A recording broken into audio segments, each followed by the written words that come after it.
Annie Lyons has been DJing at KVRX just as long as I have, and even graduated this past semester too. We are the only two DJs this year who are moving on to bigger and better things. I did not know her before this semester, but I just had to get to know who the other person I was graduating with was. And let me tell you, she's funny, has a unique taste in movies, and is a huge fan of Charlie XCX. We've also bonded over our love for food and our visions of the future. The last song you heard was a remix that I firmly believe is one of Charlie's best songs that no one really knows about, which is You're the One, remixed by Blood Orange. I know that Annie's going to achieve unbelievable goals this year, and her future is as bright as the sun. She mentioned once in a tweet that she really wanted to do a Eurodance show, so I invited her back after her long hiatus from the airwaves to live out that dream and spin some of her favorite, most campy dance songs. Enjoy DJ Gold Girl's return.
Hey, what's up, y'all? I'm Annie, also known as DJ Gold Girl, or I guess formerly known as DJ Gold Girl, maybe. I don't really know. I'm a now graduated KVRX DJ, but it still just feels very weird to say since I only graduated about a month ago and have just been on a post-grad spiral ever since. But here I am, and I am super excited to be coming back to the KVRX airwaves, and I'm also really honored that Reno asked me to be part of his final show. So for the next hour, I'm going to be playing y'all some divine Eurodance from the 90s. Why Eurodance, you may wonder? Last semester for my final KVRX show, I did a hyperpop show every Friday night called When I Die, Bury Me With My Golden Arm. Yeah, it was an amazing name. And one week I did a throwback night to explore the origins of the hyperpop sound. And of course, I had to include some Eurodance. I absolutely believe there is a straight line that you can trace from these euphoric bass lines and synths and campy lyrics from 90s Eurodance right to whatever 100 gecs are doing now. Still, it's honestly not a genre of music I know that much about, other than it's been much maligned, but I love an underdog and was obsessed with the songs I found for that throwback show, especially the more late 90s bubblegummy stuff. I only had airtime then to play a few songs, but I had all these other ones just sitting around begging for a special occasion like this one. And I also have a bunch of fun questions from Reno that I'm going to answer throughout the show. We're going to cover a lot of ground, from the kissing booth to muffins to astrology. Honestly, it's going to be a pretty chaotic hour. There's lots to talk about, lots of beats to play. But I feel like that's pretty fitting for a show that just kicked off with a song about accidentally getting turned into a fish. That one was called Help, I'm a Fish by Danish duo Creamy, and it was recorded in 2000 when they were just 13 years old. This next one by Hit and Hide is just as campy. You're listening to Space Invaders on KPRX. Space invaders in the air, in a flying saucer, you can take me there. Space invaders in the air, in a flying saucer, you can take me there. UFO, come let's go.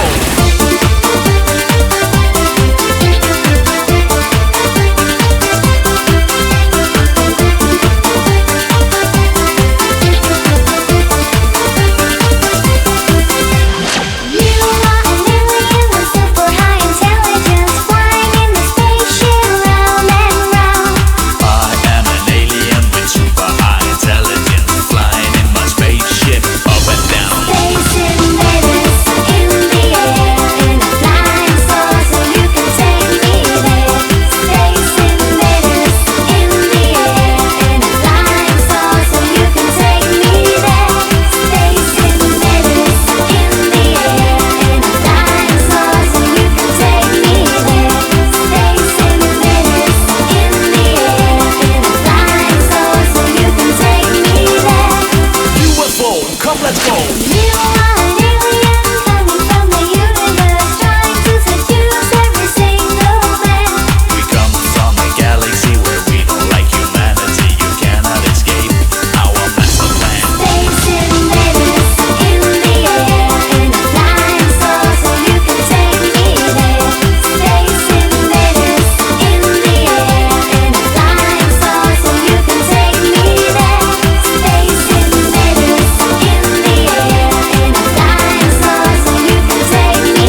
That song was Caramelldansen by a Swedish group called Caramell.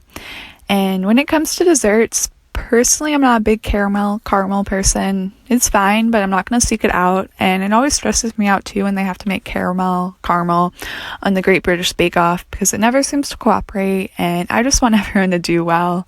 But what I'm a big fan of is muffins. It's kind of hard to choose a favorite. I feel like I have a pretty solid rotation of flavors. I like blueberry, chocolate chip, cinnamon chip, pumpkin even.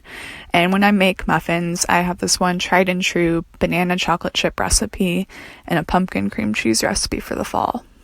Right now though, my family's been getting our muffins from the H-E-B bakery, and they're decent, but it's kind of a touchy subject for me because they used to have the absolute best chocolate chip muffins, like these huge, luxurious Sunday morning treat type muffins. And about 4 years ago, right after my freshman year at UT, they changed the recipe for absolutely no good reason, and the muffin to chocolate chip ratio is just not what it used to be.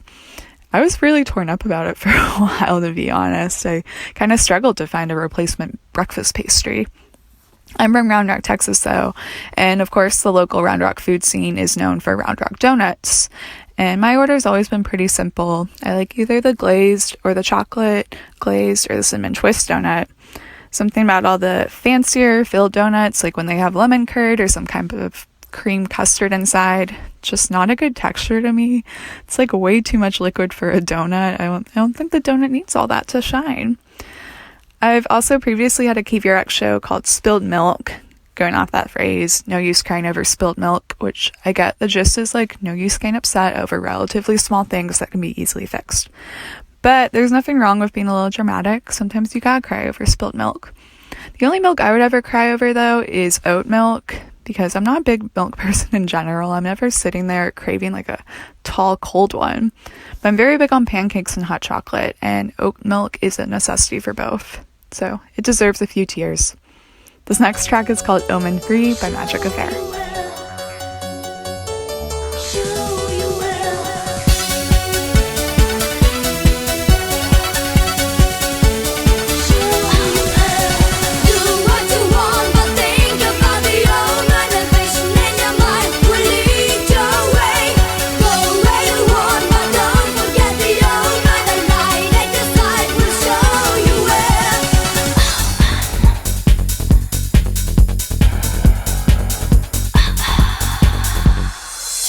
Underground, let me kick this quick, deaf and mystic. In other words, let spirits get to you. Jump spell, kinda like voodoo. Experience the power, truth behold. Strong enough to make space unfold. Eyes roll back with the signal that I'm ready. Nightmares, kinda like Freddy. Please to present the knowledge of the mind to make your dance intellect combine. It's time for the pro to go to work. Dropping bombs as you go berserk. Trancing, bugging like a mother while you're dancing. Just in case I'm something to get with. Why? Cause my ways are mystic. Do what you want, but think about the old motivation in your mind will lead your My ways are way. mystic. Go where you want, but don't forget the old night and light at your side will show you My where. ways are mystic. Do what you want, but think about the old motivation in your mind will lead your way. Go where you want, but don't forget the old night and light at your side will show you where.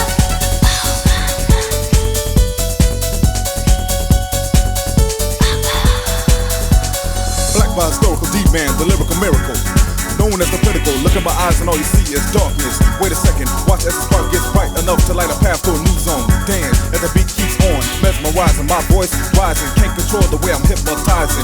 People in the house that make you move, hip hop into a trance type groove. Barriers thought I broke it. Magical, my practical skill, smoking. Heat it up, give me the mic and watch the AK beat it up. A little taste of something to get with. Why? My ways are mystic. Cause my ways are mystic. Cause my ways are mystic. Do what you want, but think about the old motivation in your mind will lead your My ways are way. mystic. Go where you want, but don't forget the old night and light at your side will show you My where. ways are mystic. Do what you want, but think about the old motivation in your mind will lead your way. Go where you want, but don't forget the old night and light at your side will show you where.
So I'm a big rom-com person, and during the summer of 2019, I did a KVRX show called Totally Bugging, where each week I explored a different rom-com trope through my playlist. So like one week was the first date, one week was the makeover scene, one week was finding out your relationship's just a bet, and so on.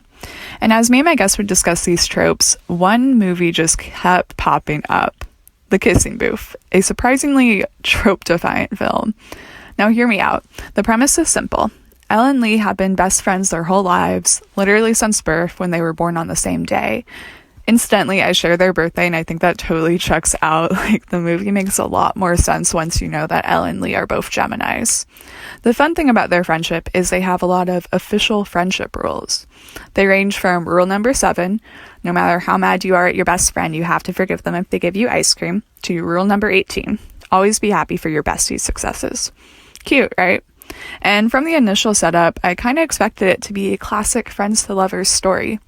But then we're introduced to rule number 9. Relatives of your best friend are off limits.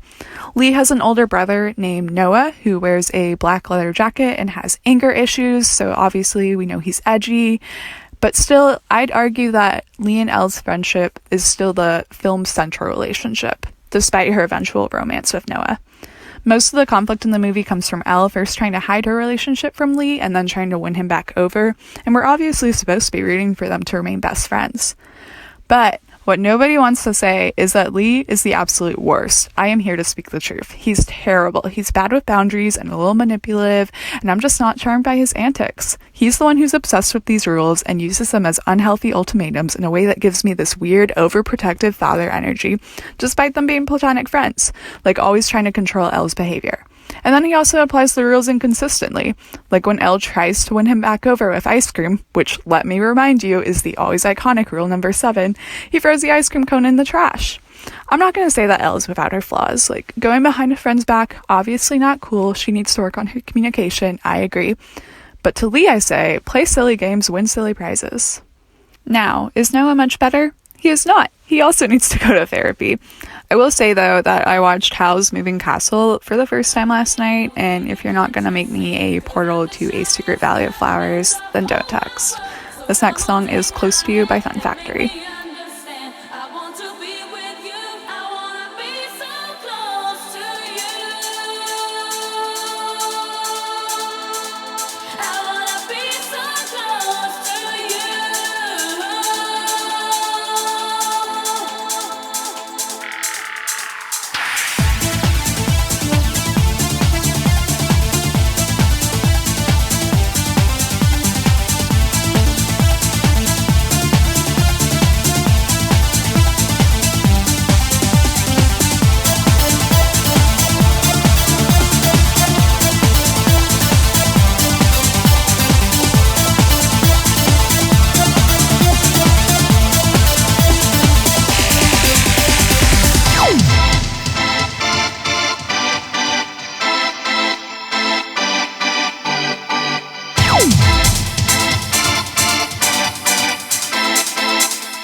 wanna be so close to you, girl.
Puzzles are a big thing in my family, especially for my mom. She's literally won like national puzzle championships and even traveled to Paris once for a puzzle competition. So it's like basically the plot of the Queen's Gambit.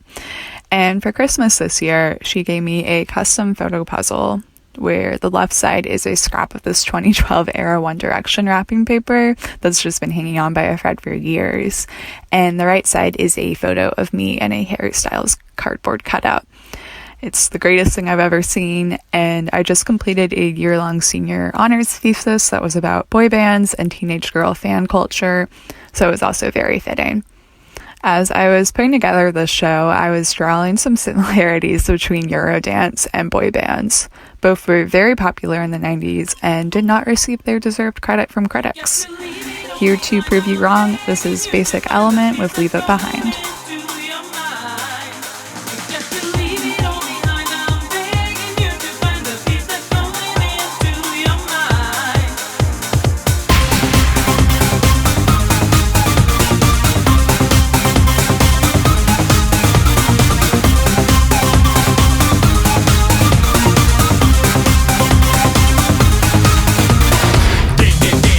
Who am I, damn, the wonder man? Take ya, up and down, down. Wake you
Let's get this party on. Hit me with that laser gun.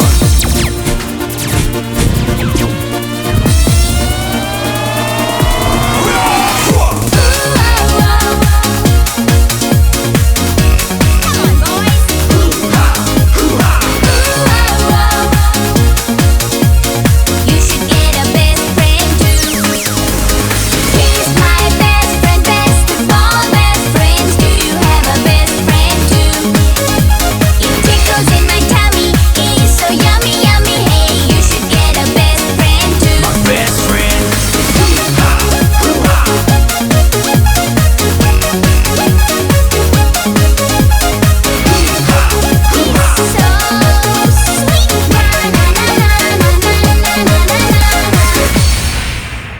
Hey y'all, welcome back. You're listening to 91.7 KVRX with DJ Gold Girl. If you're just now tuning in, I'm playing y'all nothing but Eurodance, while also answering some Renos Regions asked questions about myself, provided by Reno himself in honor of his last show, which is happening right now, all day. We just heard Best Friend by Toybox, which brings me to our next topic, what friend trope am I? That's a hard question to answer for yourself, so I figured it was best to go straight to the source. I texted some friends, and my friends Lauren and Namrata were the first to reply. To be honest, I'm not really sure if they ever answered the question, but I enjoyed their input all the same, so I asked them to do a dramatic reading of our text conversation. Here it is. I'm doing a Eurodance radio show for someone's final KBRX show, and I have questions to answer between songs. Oh my goodness. So the question is, what trope are you in your friend group? And he said, for example, I'm always the coach pushing people. And so I'm trying to think of good answers. You're a girl who knows obscure music, who puts people on. The chaos monger? Can you expand on that, Lauren? Like, you know, you're a Gemini. You incite chaos. You sabotage people's party with bad music. That one always comes to mind first. But you have other chaotic moments. Is it fair to say you hyperfixate on interests? Like Paddington, The Kissing Booth, the One Direction fanfic? That's chaotic. Writing your thesis about boy bands? Hyperpop is chaotic. I'm just especially thinking about your gleeful little laugh and, you know, the little waddle you do when you're doing something mischievous. Like, okay, Nam, you know the exact laugh I'm talking about, right? The kind of evil laugh that you do. Yeah, with its like that weird cadence. It's like a rhythm. It's like not like a continuous laugh like most people. It's very much like beat after beat after beat. I wish we could do it. Yeah, it's something special. I love how they make me sound like some little imp or sprite, like lurking under a mushroom up to no good. I don't know if I see myself that way, but I do find it funny. It also feels like a bit of a tease for them to talk about how chaotic my laugh is and then not let y'all hear that laugh. I can't exactly do it on command. A true cackle has to be organic. But fortunately, I tend to record myself laughing in reaction to text messages a lot. So there's some cackles floating around. And another friend, Karis, helped track one down.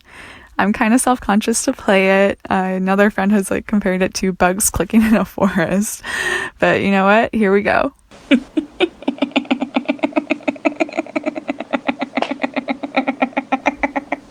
Kind of embarrassing to play that on air, but hey, solidarity for my fellow ugly laughers. Up next we have Here I Am by Soda. Here I am, and I won't let you go because I wanna know where I stand. I am back, yeah, I need you to know that I will never go. Take me back.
broadcast to bring you this week's big breaking news on the pop scene.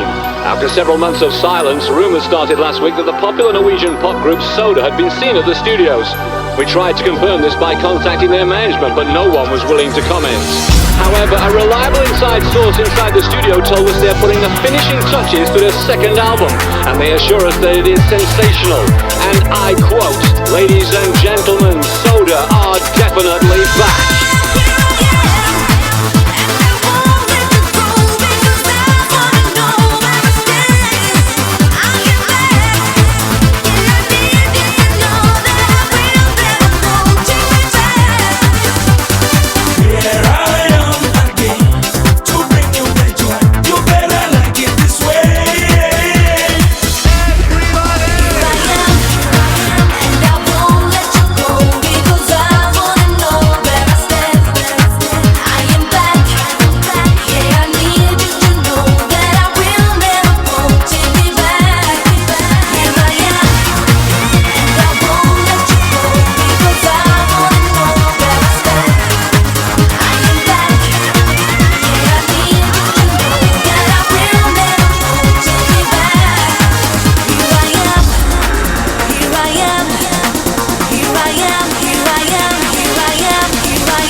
That was Mirror Mirror by Solid Base, which I can't resist using as a segue into talking about astrology because I'm a Gemini, and not just a Gemini sun, but also a Gemini rising. and Mercury and Mars, all topped off with a Scorpio moon. If you're into astrology, it's my chart. It's a lot, I know. We two-faced Geminis get a bad rep.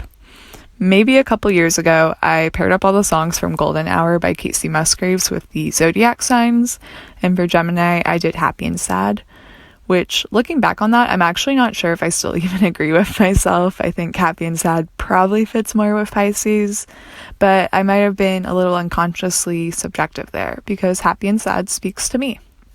It's funny, I'm a music and culture writer, and I was looking back at everything I wrote in 2020 for a year in review type thing, and very clearly there are a few distinct ideas that I kept coming back to this past year.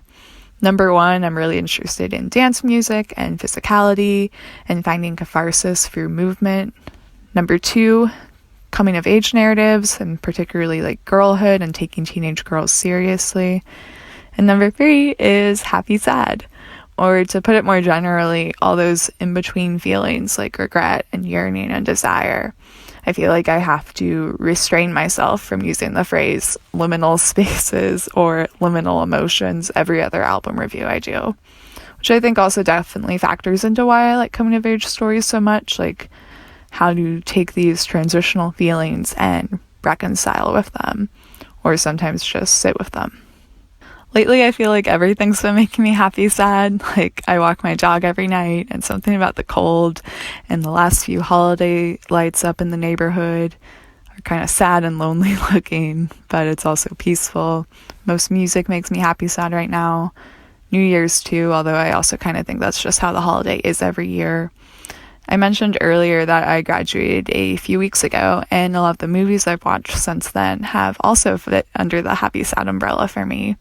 I've been drawing connections between all the different films, and so many of them, either directly or indirectly, also relate to the idea that your passion does not have to be your purpose in life, which, as someone entering a creative field, I think that can be tough to hear and a little unsettling. But here's my little post-grad feelings movie list, which I'm sure will have many more entries soon. Sound of Metal, 8th Grade, Lovers Rock, When Harry Met Sally, Soul, and Frances Ha. And then for Sad Sad, Baby Teeth. So time for some more music. Here's Together Forever, or the Cyber Pet song by Daze from 1997. I'm your Tamagotchi, so happy that you love me, and we should be together forever and forever. Cause I'm your Tamagotchi, I need you to protect me, so that in the night I can feel alright. I'm your Tamagotchi, so happy that you love me, and we should be together forever and forever. Cause I'm your Tamagotchi, I need you to protect me, so that in the night I can feel alright. I see you as my new mom and daddy. If you will feed me and nurse me, I'm happy. The two of us will take care of each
take me so that in the night I can feel alright. When I started putting together this show, I was reminded a little bit of those 73 question interviews that Vogue does with celebrities, but like instead of showing you around my home, I'm answering questions while showing you around my Eurodance playlist. The metaphor made sense in my head. But I have since realized that I would be terrible at doing one of those Vogue interviews because I apparently end up monologuing every single answer. I'm not very good with giving rapid fire responses. But the clock is ticking right now, so I'm going to do my best to quickly hit a few last topics. My favorite movie is Paddington 2. Something I would want to be buried with, I have these little blue chicken salt and pepper shakers that I'm very fond of. They have to come. My top 5 TV shows, I have the memory of a goldfish, so I'm bad at giving all-time favorites. I always just think of what I've watched in the past few years. So I will just shout out The Good Place, Watchmen, Barry, Dairy Girls, and Ted Lasso, which I'm rewatching right now. The best place I've ever fallen asleep. I'm not an adventurous sleeper, so I have to go with my bed. I know that's kind of boring. So to spice up that answer, I will say the best time to sleep, in my opinion, is when you wake up on a weekend too early, like around 7 a.m., and there's that really cozy and peaceful moment of knowing you get to fall back asleep for a few hours. Okay, I got wordy at the end, but it's fine. Up next is Tonight is the Night by Le Click from 1994.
get enough. Tonight is a night, is a night of love.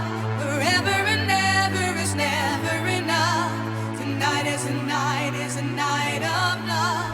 Together. All right, I only have one more song for y'all, so thank you again to Reno for inviting me to be part of his final show and giving me some fun questions to answer. This was a great time and a great way to share some much needed Eurodance on the KVRX airwaves. I'm also really excited to hear some of the other segments of his final show. I know there's some ASMR happening at some point, so lots of good energy all around. Like I said, I just graduated UT, so I won't be having a regular KVRX show this spring, but I'm around. You can find me on Twitter at AnnieXLyons, Lyons spelled Lyons. And I've also talked a lot about movies tonight, so maybe unsurprisingly, I have a letterboxd, and my username there is Abney. That's spelled Abniee, 3 E's at the end. So until next time, whenever that may be, this is DJ Gold Girl, hoping you stay safe and stay golden. Here to close us out is Mallorca by Loft.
Like a wow. Put it back, make a step to hear them.